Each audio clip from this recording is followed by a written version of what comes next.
Welcome to the Supershow, Manuel. Thank you very much. Hi, all of you. How's it going? I've been watching for the... Great, yeah. It's Sunday morning here in the Netherlands, and I've been watching for the past hour. Nice. I do a show on Saturday nights with a nice Dutch fellow. So it's really? Yeah, he's well asleep. He doesn't operate too early in the morning. I do. It's myself, Scott, another American, and our Dutch, Mr. Gary Faceman. So it's we have a good time. Mr. Gary Faceman. Gary Faceman. Okay, I'll have to look that up. Yeah. Mm-hmm. He does this really silly segment every now and again. He calls it Dutch with Gert, and he'll just teach us random Dutch. Yeah, that's bound to be fun. Yeah. Tonight I learned about Frista, so that was Fristy. Fristy? Oh, Fristy, yes. Yeah, that was a fun thing. It was weird. He got it with a pizza. It sounded even weirder. That is weird. So actually, I was just. Oh, I need to bring it up on my little screen here. I was just talking to Kitty. I actually believe I've met you at a PAX, and I had some like maybe 15, 20 minutes of hands-on time at I believe PAX East last year. Yeah, that's entirely possible. That's the last PAX we've been to. Yeah. Okay. Yeah, this had kind of like the board game feel to it. Like there was the grids, and you walked around the grids, and you could run into like you had people that had dialogue options, and you had people that had fighting options, and you had like native tribes and stuff that you had to be worried about. Yeah, so there's a lot to Renowned Explorers, Okay. And you've got all the things you mentioned are actually in there. It has that board game feel. But it has a lot of layers, and I hope we can get through some of them during the stream, because we only have an hour. Yes. So we should probably just dive right into it, if you're okay with that. Fair enough. Did you want to give a quick, I usually ask all the devs that come on, if you had just the quick back-of-the-box blurb, the PAX, come play this, this is what this is, little blurb there. Just, the boring, easy question to get out of the way first. Sure, yeah. So this is a Renowned Explorers International Society, and it's a game about exploring the world in the 19th century. It's very much a strategy game, but it takes lots of inspirations from things like FTL and XCOM, in the sense that you have your own crew and you travel in this adventure that can pop up with all kinds of things that you don't expect. You do have a strategy, but the game can twist your strategy in all kinds of ways. Every time you play, it's very different. There's loads of content to explore. You go for treasures, you pick your own destinations, you have RPG elements where you upgrade your crew, and you've got this really mean rival that we will meet later on.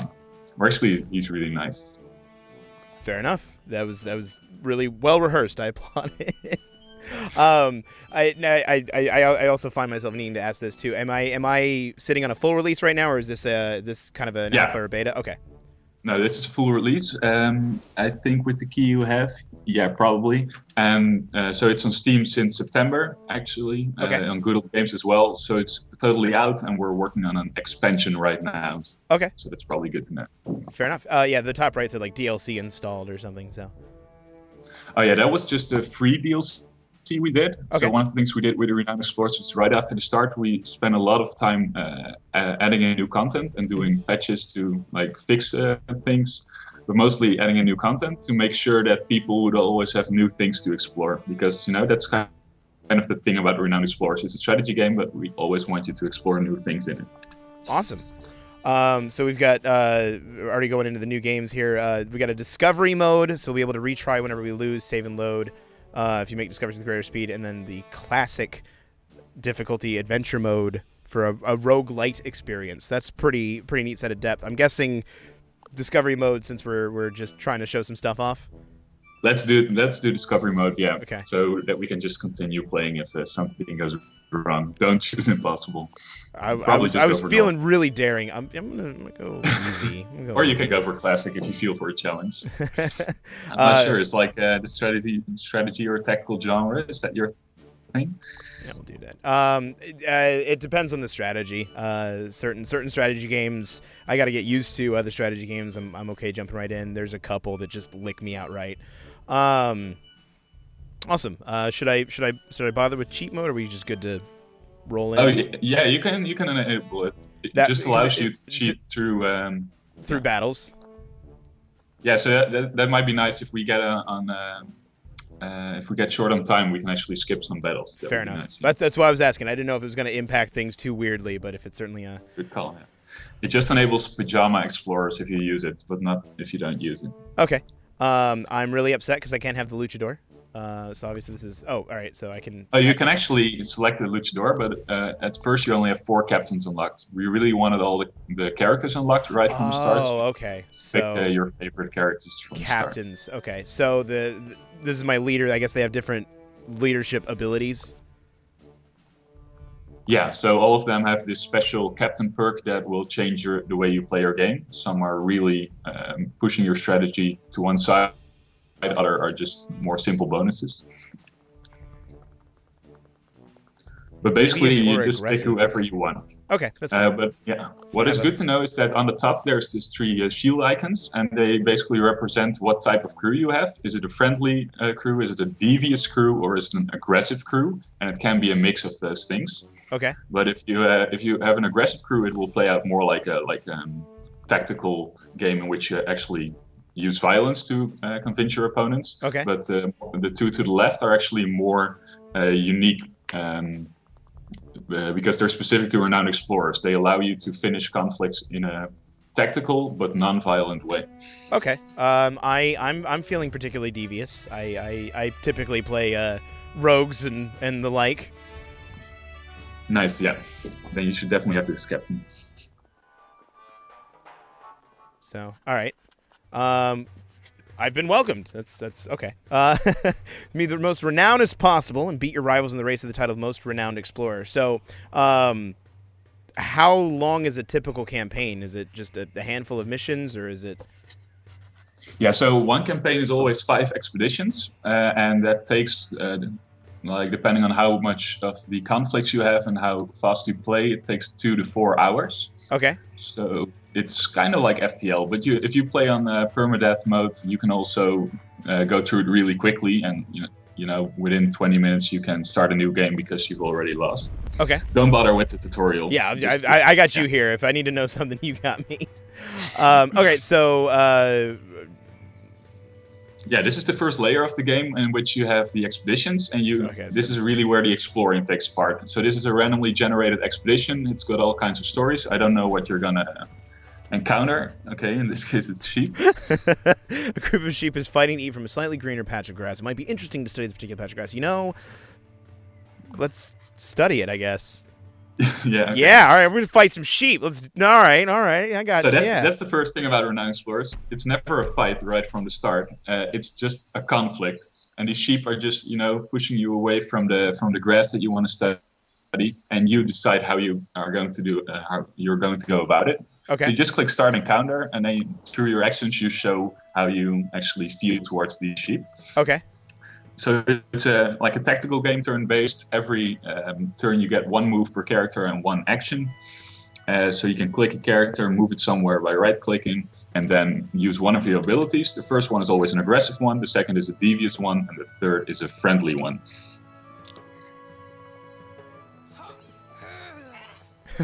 Nice. Sheep is absolutely terrified of your... Oh, that's great. Okay. Okay. Yeah, so right from the start you see that you can actually beat characters by talking to them, and it's just because you're breaking their spirit or their will to resist you. It is such a beautiful combat mechanic, and it's just I love that you can emotionally impact things to the point where they either love you so much that they don't want to fight you, or are just deflated and can't muster the energy. Yeah, thanks. There are a lot of different emotions, but the core here was to have conflicts that feel like almost like short cartoons. And the way we look at it, it adds much more story to this, because the fight isn't always like, can I beat these guys? Am I stronger than these guys? But it's always like, how do I deal with these weird new characters I discovered? I love the animations. These are These are absolutely hilarious.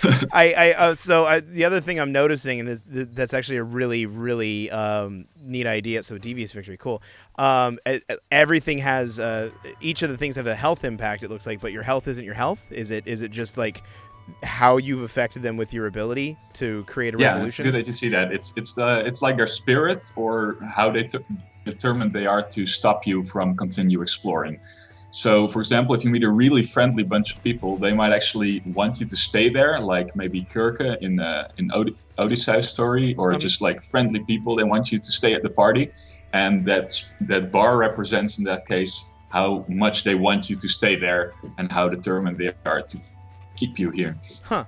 So you can actually be very friendly and excite them just to join your cause or to stand out of your way. Okay, so trial must test agility and attract no one with pretty rings. Intimidate loaded men and demand treasure. Let's check out this basement. 60%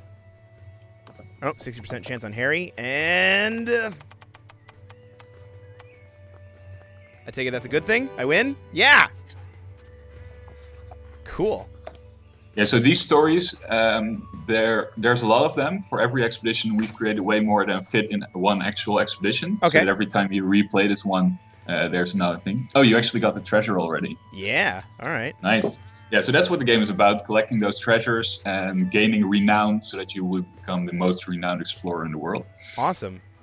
But all these little stories, they have different outcomes depending on what you choose. Mm-hmm. And also depending on which characters you have. So you were mentioning earlier, very similar to FTL with the outcomes. Okay. Yeah, but then in FTL, there's not that much like structure to the events. It's usually just a simple 1, 2, 3 choice. And here we try to actually make the story adapt to your crew. So the blue options in FTL. Yes. Renowned Explorers has that, but to a way bigger extent. Okay. That's really cool. I liked the blue options and that amount of depth. So you're mentioning that, so that's got to result in a very prolific system because of how many characters you have. Now, is there there's a breakdown within each character's personality that affects that? So every character has their own kind of uniqueness to it, or is it like per class type? So I've got my scouts. Each of my scouts will have a different effect, or there's actually all of that. So the designers on the game, they actually have the possibility to respond to every part of the character. And some part of it you see here. To the left, you see that Harry is a rogue. And that is the most specific gameplay influence that he has. It's a perk. Or he's a scout as a class. And then he has the perk Rogue. There are about 9 perks, I think, in the game. Okay. And they influence both the story and the gameplay. So they'll affect the success you have on challenges, but they will also give you extra funny options or something. Okay. But then there's also a hidden character trait system. So Harry has all kinds of different traits, and Charles has those as well. And the designers can also create the events to specifically react to the fact that he's Harry. So at some point, I think, because Harry is an English guy, you get to defend the Queen when she's being offended. Okay. Like that one right there, Dolores just saying, "Oh, it'd have been funnier to hit them in the face." Yeah, because Dolores, she's kind of like that. Yeah. She's the master. So now you're going to the end already, and that's nice. But you also have supplies to explore some more. Yep. Supplies to explore some more. Now, once I conclude this, do I need to make it back to wherever I started, or am I? No, then that just finishes this expedition, and you go on to the world map, and you get to pick a new expedition. Okay. Oh, so I would want to have explored some more, then come to this, or can I do exactly this just like an FTL, but okay. for demonstration purposes, that's okay. That's fine. You can always point this if you don't make it. What a guy there! What a guy! Yeah, he's just the best. So, I see what Rivalo. That's Rivalo. I wonder what his role in the game is. I'm a little. Yeah, we didn't dare to be subtle about it. Oh boy! All right, we got an encounter here. Let me get ready for this. We feel devious. Whoa! Okay, that's a lot of dudes. That is. Yeah, so the thing is, here we see that if you're going to go devious about it, you actually get a worse outcome. And being aggressive would give the best outcome. But there's a lot of different factors influencing which type of attitude you want to take on. One is just what you like. What do you like in a story sense? Right. So you probably want to go devious with your crew. One is the outcome, and the other one is what gives you the most advantage in the conflict itself. So it usually helps being devious against an aggressive crew. Just nagging them, taunting them, running around them, basically being the bigger man. So kind of a rock paper scissors sort of layout. Yeah, you see it to the top, like the little arrows. There's definitely... Oh, you actually have that kind of built out. All right, so devious beats aggressive, aggressive beats friendly, and friendly beats devious. Okay. Yes. Advantage too, rather. Yeah, it's not like you always have to do it this way, because each opponent also has their own resistances and weaknesses, and speech generally works different than, for example, magic in most RPGs. But it just gives you, as a beginning player, a sense of what you can do. So probably going devious right now is good. Okay. So within the confines of a particular battle, if you're mixing and matching emotions, what determines what kind of outcome you get? It's basically the thing you use most, or the thing you defeat the boss with. Okay, so in this case, if I wanted to, I could go around and just be aggressive to everybody except for the boss, be devious to him, and have the devious victory outcome?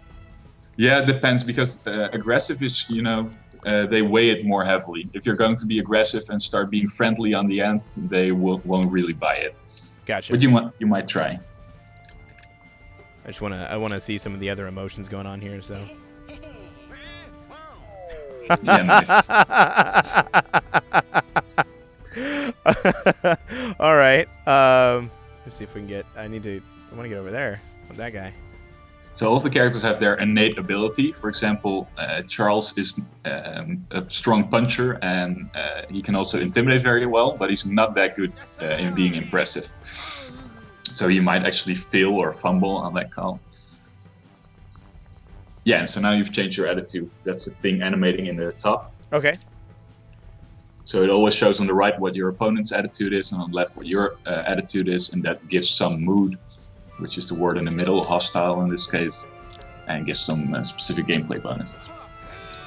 So yeah, I actually have like better terrify because I've attacked, so better devious. So okay, that's. I like the synergy that's going on with these abilities here. Oh, I also got to remark like how like individual each of these characters feels, and I've only just seen the 3. So every single character is unlocked from the get-go. As you mentioned, there's DLC on the way. Will there be more characters to look forward to? Well, the expansion is focusing mostly on what people are wanting most, and that's new expeditions. Okay. But also a way to add even more replayability to the game. That's a large focus for us. We want the game to be as replayable as possible. Some people already have like 200 hours in it, and we want that to be go up to 1,000 if you enjoy it. But there are already a lot of characters. Yeah, each of the 21s are designed to be really unique. Of course, they take things from each other, but we've put a lot of effort in designing the characters, and I think we actually put too much effort in designing all the NPCs. For example, you're only gonna meet this guy once more. Okay. Can I reach him from here? Oh, I can. Nice. Yeah. So each ability has a range. So if you press Control on your keyboard, left Control, you'll actually see that there's a really weird grid going on in this game. Mm-hmm.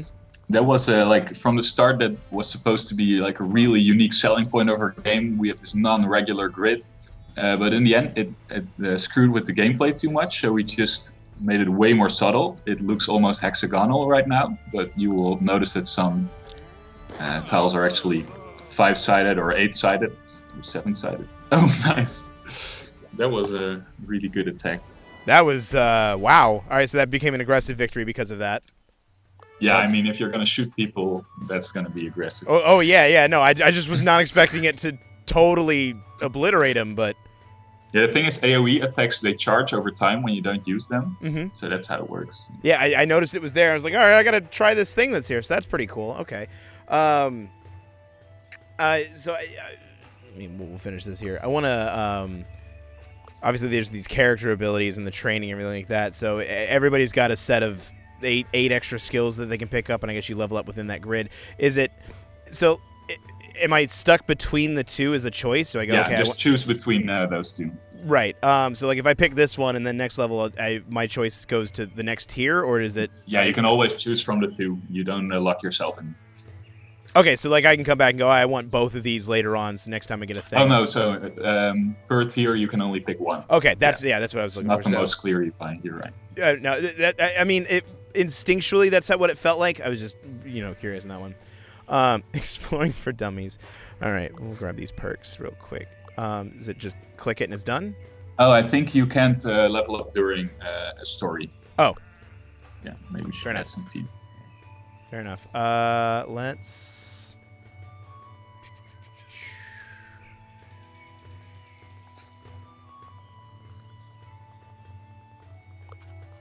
Let's take a look in. Ooh, I don't like these odds. Oh, but I love that I can back out. That's nice. So, okay. That may not work out so well. Let's see what another option might be. That's a design convention that you always have the option to back up, especially in rare cases. So yeah, we got 73% chance to succeed on this one. I like those odds better. Nice. There we go. Yeah, and that 72% chance is composed of the way you built your character or the innate properties of that character. Okay. Oh, nice! You got the Saxon Golden Horse. That's a pretty good one. This is worth a lot of renown. Whoa! Achievements. So now you see that your overall reputation starts to be aggressive. Okay. And you can always change that later on in the game, but yeah, that's the way you should view your crew right now. Now, all the stuff you collected, all these tokens in the bottom, they change into resources, and those resources are used in the strategic game, which is usually the most overwhelming thing in the game. Like, people enter the world map and they're like, oh, what's going on here? So I'll guide you through it. Oh wow, we got a long way to go to catch up to him. Yeah, but he's very famous, that guy. It's really cool. All right, so we'll skip the world map tutorial, and we'll let you give us some insight on it. IS honorary membership. All right, cool. So a little more. So we've seen the expedition layer where you explore. We've seen the conflict layer where you basically fight or talk. And this is the world map where you make most of your strategy. You come here 4 times in the game after each expedition, except the last one, the 5th one. And you get to level up your characters. You get to buy equipment. You get to study some things. Okay. So on the top left, there's the glowing icon, which is your research. All right. So you can go pick one of the starting research trees, but I don't think you've collected a lot of research. I have 19, and my next thing is 10, I guess, or next cost 10. So you can unlock either one of these. Okay, so yeah, observation. How does observation? So like I've noticed, it's a top tier down. I'm guessing. Okay, yeah, here it is. So it's basically exactly the culture system from Civilization 5, tweaked to our own things, which means that you can unlock a tree and then you can pick papers from it, just like in a skill tree in an RPG. Yeah, so that's it. Now you've used your research. Okay, so you've already got a small bonus. Oh, all right. So there's the initial bonus, and then you start getting inside the tree itself. Okay. Yeah. And so you've already randomized one starting expedition, and this one focused more on status, I think. Okay. I can't see your entire screen, but let's see. Oh, here, yeah. Oh, is it cutting off on the status on the feed? On the Skype, but not on the feed. So now you can go to the Entourage Hall, which is the green icon in the bottom. Right here. That one, yeah. Okay. And you get to recruit some people that can help you. And they probably should go for specialists. Yeah, you have enough to unlock at least one specialist. And these already push your crew in a certain direction. So, for example, if you say, I really want to go devious, then you should probably pick Shark. But you could also stay aggressive and pick the Ambassador. No, this is nice. Shark is good. All right. And then you have some extra status that you can spend on a helper, perhaps, which is just like a resource influencer. Mm-hmm. So in this game, you have a lot of control over what type of route to fame you want to have. So you can become a really wealthy explorer, a really academically successful explorer, or a really famous explorer. You're just going to be famous without really achieving anything. Okay, and then there's like another level. There's different levels of specialists and stuff. Yeah, and okay. Also this is randomized, so your choices here differ each game. Okay. Let me get some. Grab a journalist. Let me get some status from. There we go. So we got our journalist. We got our. Cool. All right.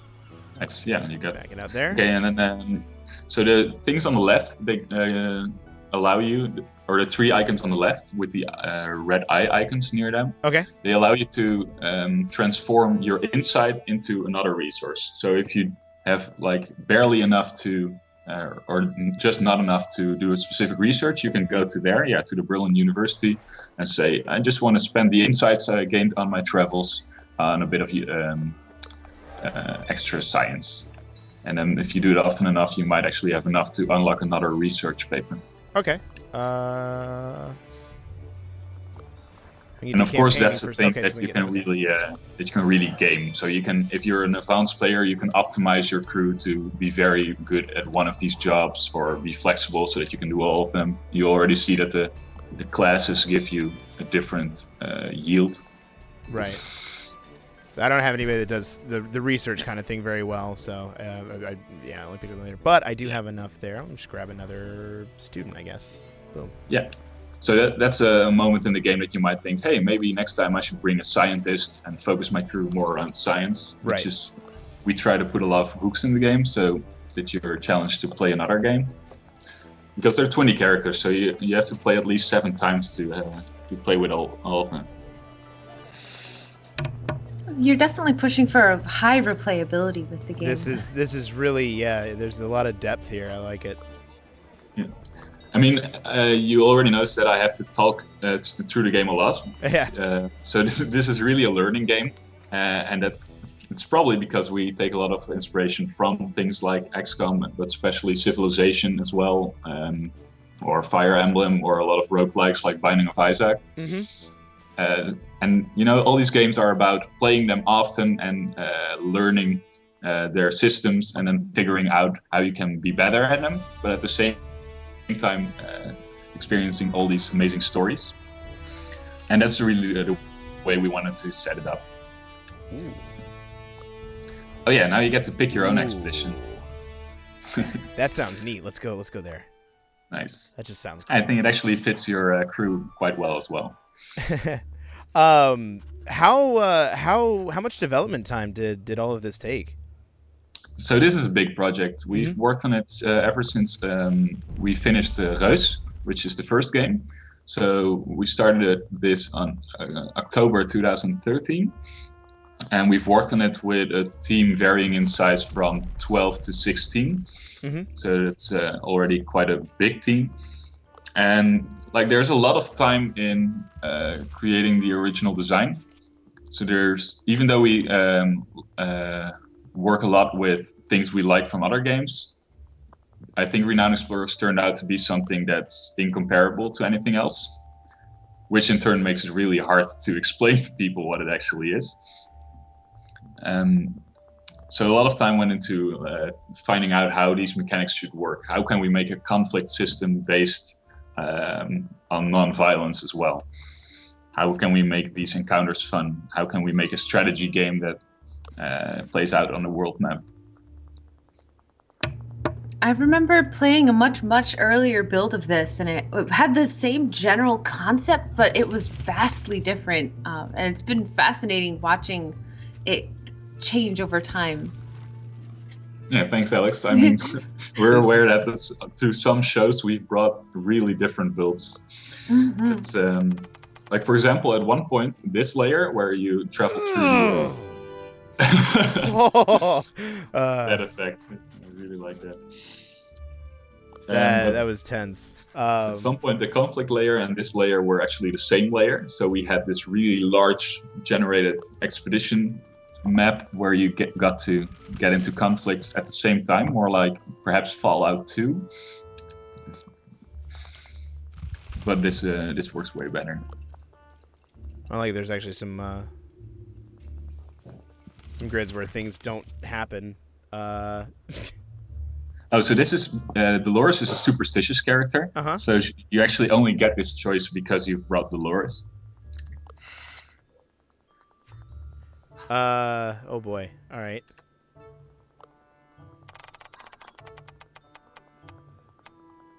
Yeah. Nice. How do you get Dolores out of a bathtub? Throw in the soap. Okay. Yeah. You may notice something about the humor. So, all right, the tokens that I collect turn into the stuff later. All right. I saw another. Oh, resolve. That's basically your life, your morale. If Okay. it goes to 0, you lose. Gotcha. And the supplies, you can actually run out of them, but you will gain terrible debuffs. Oh, no, no, no, no. Uh-oh. That's sad.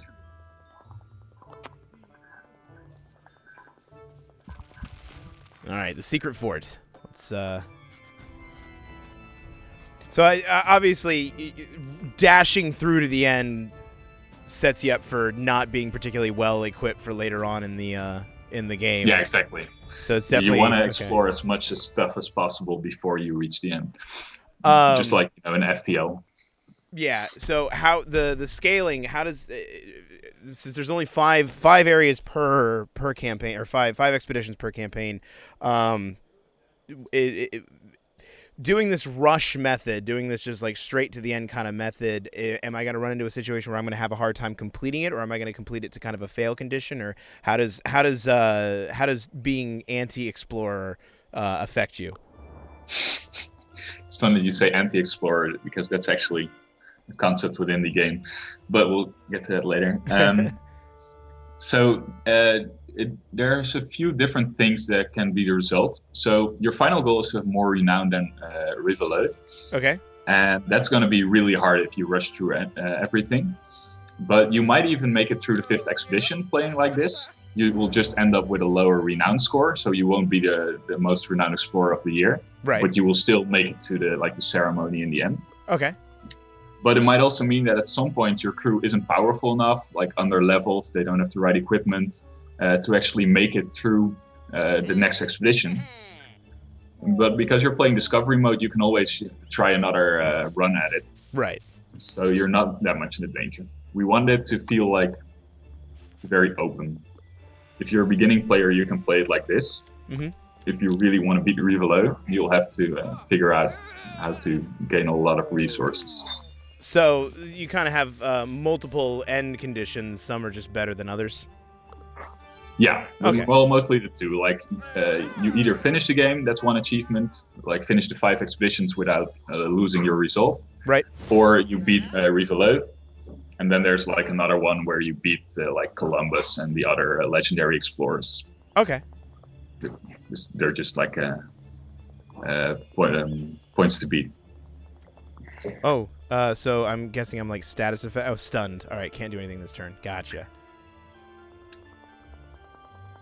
Yeah, so if you click on the purple robed guy, you can actually, or girl, I think. She's a girl. Then you see she has weaknesses. In this case, on the left, there's the little icons, little emotional smileys. Right.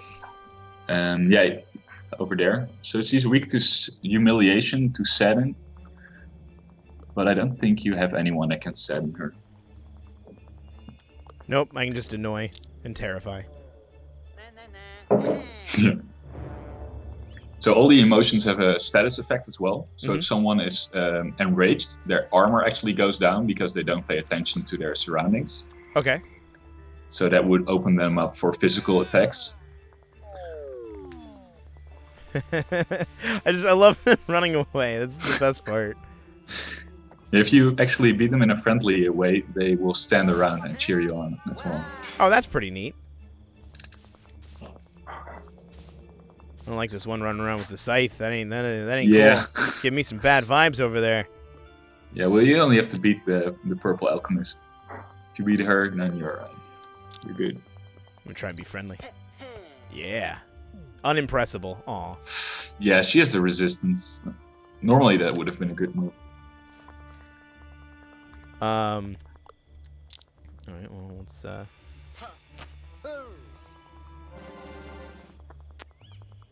Nice. Are you in range?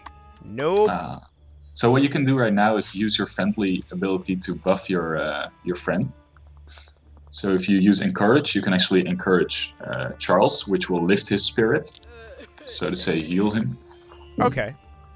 I follow. He does seem pretty bummed. Yeah, I mean, he's terrified. Because he keeps being intimidated. So terrified characters lower their physical damage. So if you would turn aggressive right now, that would not be that effective. Gotcha. But it's still an option. So I'm already noticing this is pretty ramped up from the other sets of combat I had to deal with. Yeah, the boss fights are like a threshold for your power. Oh yeah, I'm seeing that. You should probably move Harry to the back so that he doesn't get targeted. He's like a glass cannon. Yeah. Oh, I don't want that one. No. Oh well. So Manuel, I know that you made race before this. How much time did it take for the concept of this game to kind of really take hold in the studio? So that was an interesting process. It wasn't. We didn't think of this game before Reus was finished. So after Reus was finished, we generally had to take some time because that was a really intense process over the 2 years that we created that game. But then we started with a full team. We had all the people that worked on Reus and some other people, and we wanted to start a new game. So we did a concepting phase, like brainstorming, and there were a lot of ideas. And this idea gelled most with the type of games that we wanted to create, like really strategic games that still have this really approachable art style where you can just look at it and have a fun story with it. But if you want to think about it for a long time, that's definitely possible as well. So actually, I think before the end of 2013, we were sure that we were going to make this, but it changed a lot. Like in the start, we only knew that it had to focus on the characters and it had to have a non-violent way and it had to be like Indiana Jones. And that was basically it. Sounds like good direction. Mm-hmm. Non-violent Indiana Jones. Yeah, it's already quite a challenge. Oh, so we've already updated to being devious. Oh yeah, you've definitely changed your attitude. It's there we go, quite a decent turnout there. Yeah, you actually made it through 2 expeditions already. That's quite fast. That's nice. It wasn't sure. I'm just hamming it. If I was playing this on my own time, I would certainly like explore and get really into all the things that I can do and be very thoughtful and mindful of, okay, I've got this much supplies, so I want to hit these points and do this thing and do that thing. But yeah, for the sake of this, I certainly want to be able to show off as much of this as we can, because this is certainly there's a lot of depth here. There's a lot of things going on, but I have to give like huge props. It's not that hard to keep up with it so far. Like you got this nice, like, very simple, here's our grid, these are the emotions that can happen on the battlefield. Your tooltips are right there, and that's really nice. Thanks, man. Yeah. Was the direction always meant to be this user friendly as far as like picking up and going with the game? Did you guys have to go through some iterations that? Well, we've had to go through a lot of iterations to get here. To get to and this level. I still don't think we're there entirely. Like if you put a fresh player on there, we still need to improve some things. But like with Reus, we've learned that the game was very complex and that people were willing to sit for it and go through it, but we still lost a lot of players around the 1 or 2 hour mark that were just too intimidated by the complexity. So it was really a focus point for Renowned Explorers to make it more easygoing, to have the difficulty curve way better, or actually the learning curve, I should say. So, but there were a lot of iterations. For example, at the start of the game, you started on the world map when we first created it, and that was just, people didn't know what to do. They had resources, they could prepare for expeditions, but they didn't know what to prepare for. So that's one change we made, that you start in an expedition. And yeah, a lot of other iterations as well. All right. Let me spend some of this research here. I gotta say, like, as a fresh player, like, I feel like my limitations are just in what's important.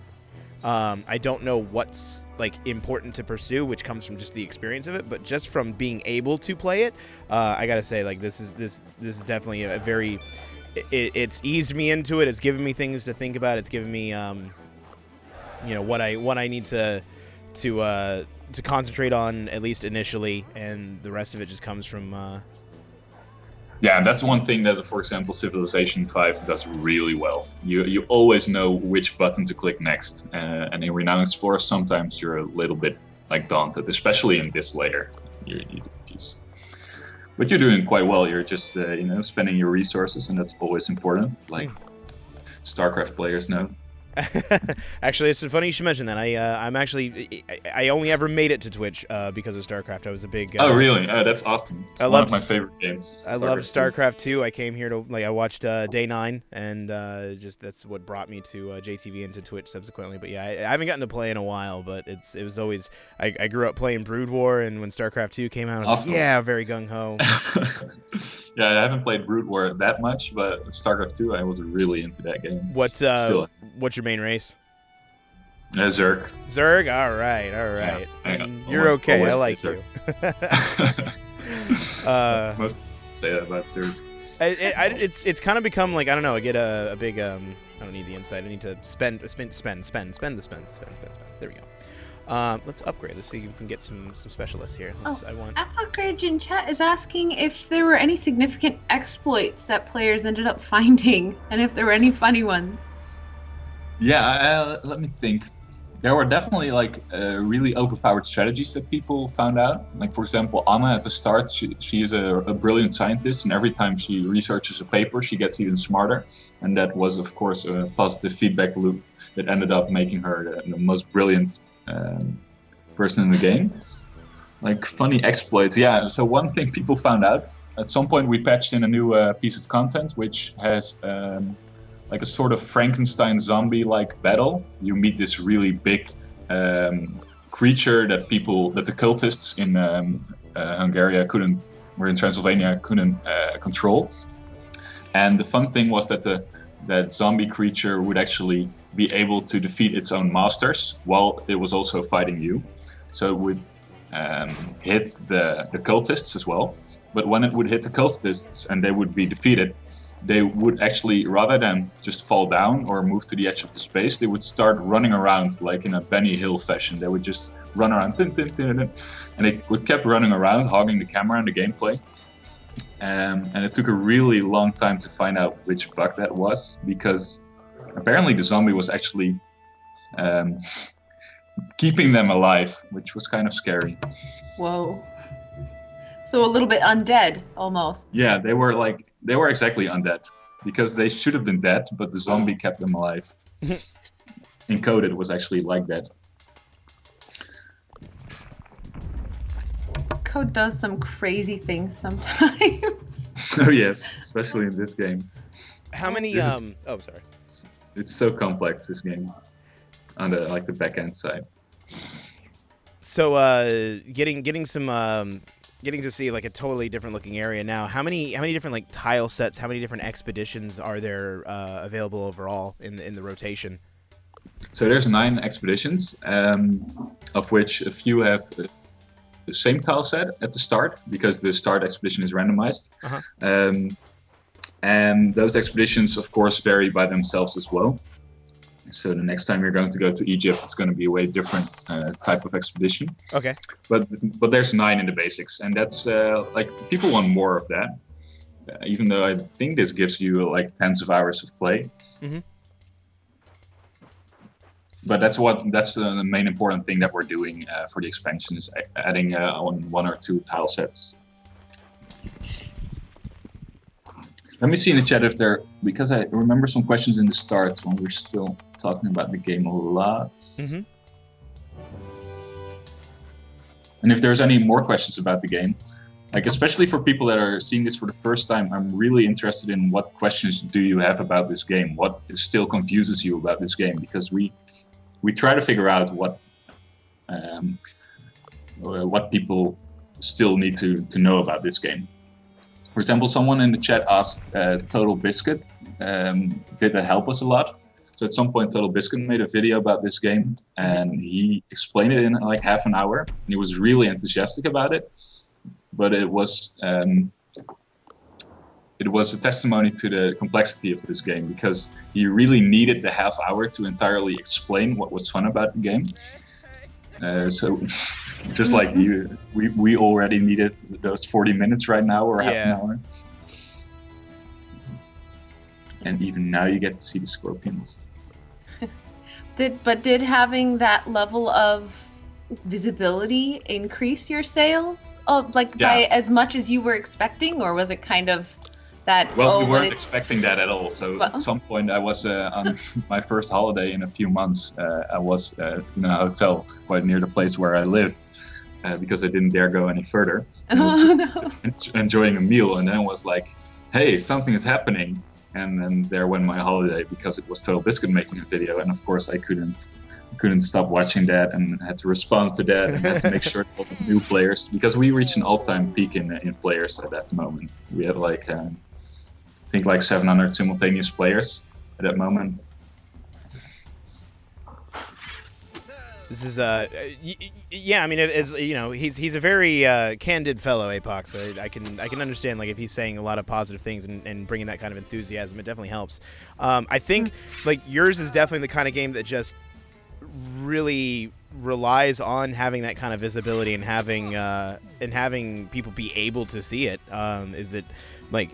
I honestly, like, I didn't know much about it until jumping into playing it.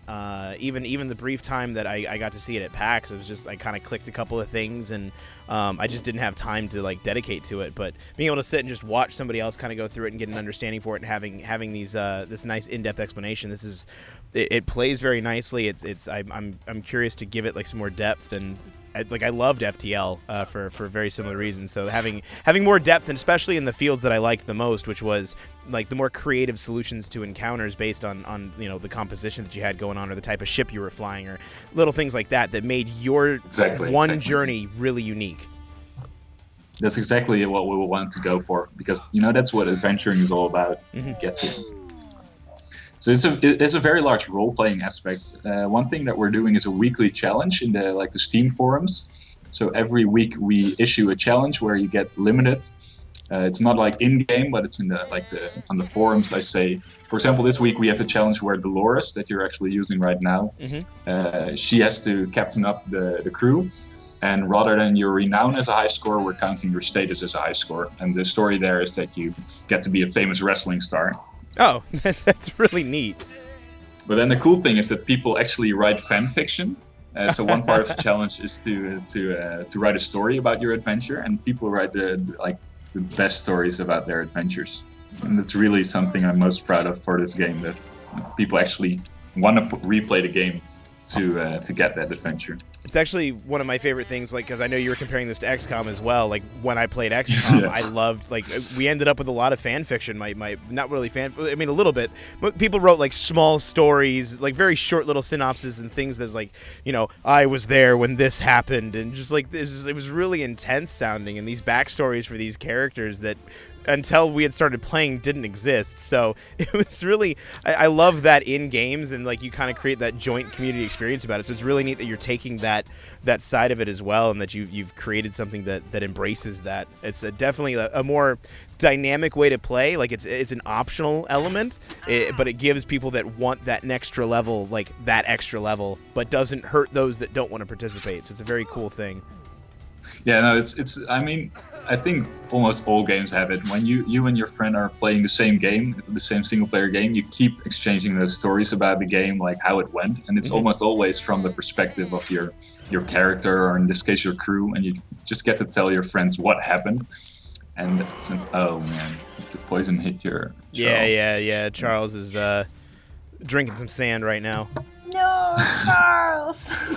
Charles. No, he's still alive. He's just knocked out. So in combat, I take it. Oh, so I lose. All right. She went down, so I lost a resolve. Oh, I only have one left. Oh, okay.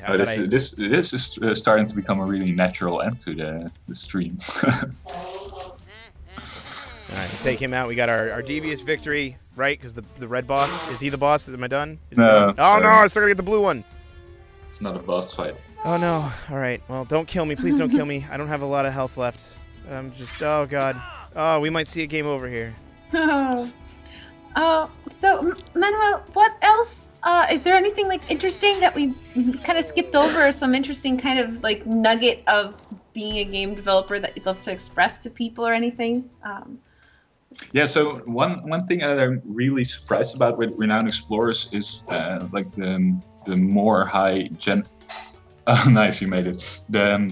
The higher average playtime. So with Reus, what we saw was that a lot of players went in at the beginning and they started playing it, but then over time it would only increase when there were new sales. But Renowned Explorers, we actually see that people, even for a single player game, they're open to playing a game for a longer while, to be interested for a while.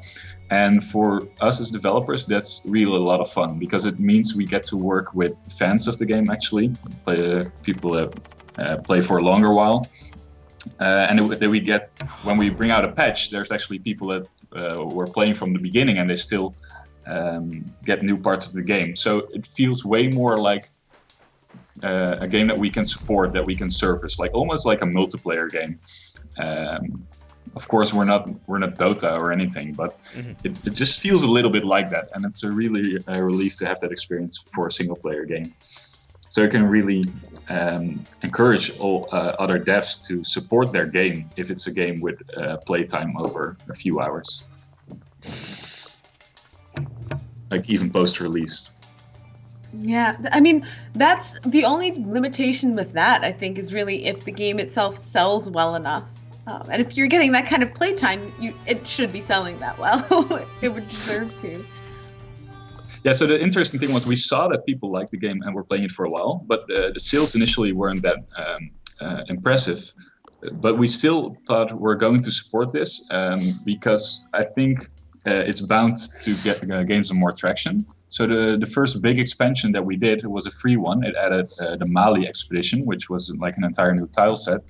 And because we did that expedition, at least that's my view on it, Total Biscuit picked up on the game and he actually made the video. And it was instantly worth the extra time we had put into the game post-release, even though we didn't have the sales to justify it at the start. Oh, interesting. When you had that, did you... I can't even form words anymore. When you had that update, did you put out a press release? Was that kind of one of the things you were hoping, was to get another bit of news buzz out? Because I think we did a press release, yeah. Or at least we try to reach a lot of people with it. And it's going to be the same for the expansion. Like for a part, we're making the expansion to make this game like way better. We want it to be like 10 times as replayable.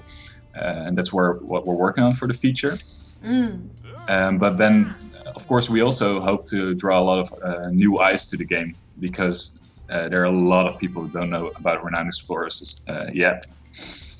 And that's why I also really want to thank you for inviting us to the stream. Oh, of course. Good games and awesome devs is one of two of my favorite things, right? I can do math. There you go. We've been on the stream, I think 2 or 3 years ago, like the first or the second one, and it was really a lot of fun back then. And we still had our first game with us, and now really glad that we could come back with Renowned Explorers. Yeah, I'm really glad that you keep making games. An And absolute. we're not going to stop either. Good. There you go. Good. That stubbornness, we like it. It's good. I just feel like this game and your last game, they both are just filled with so much charm and personality. And that's just something that personally I really appreciate, because it can be easy to kind of lose those parts of a game when you've got so much other complexity happening. Right, yeah, that's what we see a lot. That if a game is starting to become complex and deep, it loses a lot of its charm or thematic or originality. So that's really what we want to do as Abby Games. We want to create games that... Oh, sorry about that, Allergy. It's fine. It's I can now have Captain Dolores, so I can participate in the challenge this week. Yeah, nice. No, what I was saying was that we really want to deliver a game. Really want to deliver games that people can think about, but that also have a lot of charm and original theme that people, can play in a different way than they've played other games. Awesome. For sure. I had an absolute blast with that little bit of short time that I got to have with it. I'm looking forward to. I'm certainly going to play some more. That's actually surprisingly a good stream game in general. Like, just FTL for the same reason, just getting those stories, or the XCOM, those stories, having your people involved with it. So I think having some extra exposure on Twitch would be awesome for you. But absolute treat of a time playing that. That was no. If you end up playing it on your channel, you should definitely hit me up. I will certainly tweet at you. I'd love to have you come by. Yeah. Yay, Awesome. Connections! Oh, this is what I love. It's so great. Here on the EDF Supershow. So if people want some updates about what you guys are working on, or what might be your next big project, things like that, where can they get those updates from you? Yeah, so like the most direct way you can get into contact with us is the Steam Community Hub. We're really active there. I look at it multiple times a day, talk to people there. So that would just, go to Steam, go to the game, click Community Hub. But if you just want to follow us in a more relaxed way, you should follow us on Twitter, which is @AbbyGamesNL, because we're indeed Dutch, like you were saying at the start. We'll type in the chat. And you can always, send us an email or go to renownedexplorers.com and sign up for the newsletter. I am actually gonna make sure I get you guys right there. Abby Games NL. I want to make sure I have you, because there we go. Nice. Oh, you guys tweeted at me earlier. There you go. So that's fine. Yeah. that makes it easier to find you anyway. Nice. There we go. I certainly look forward to playing more of it myself. I look forward to the expanded content. I gotta get through this so that I'm ready for that. I got some work. It's probably to do. gonna get out like end of April. I'm not promising anything yet, but it's close. Does it have a price point to it? We're not yet sure. Okay. We'll have to figure out how much content we end up pushing into it as well. Sure. Well, that's fantastic. Like I said, I really enjoyed it. Thank you for bringing it by, and thank you for showing it to all of us. No, thank you very much for putting in the time and playing it for the audience. It's really nice to do it this way. Yeah, I'll be back tomorrow and watch some more Supershow. Sounds good. Okay.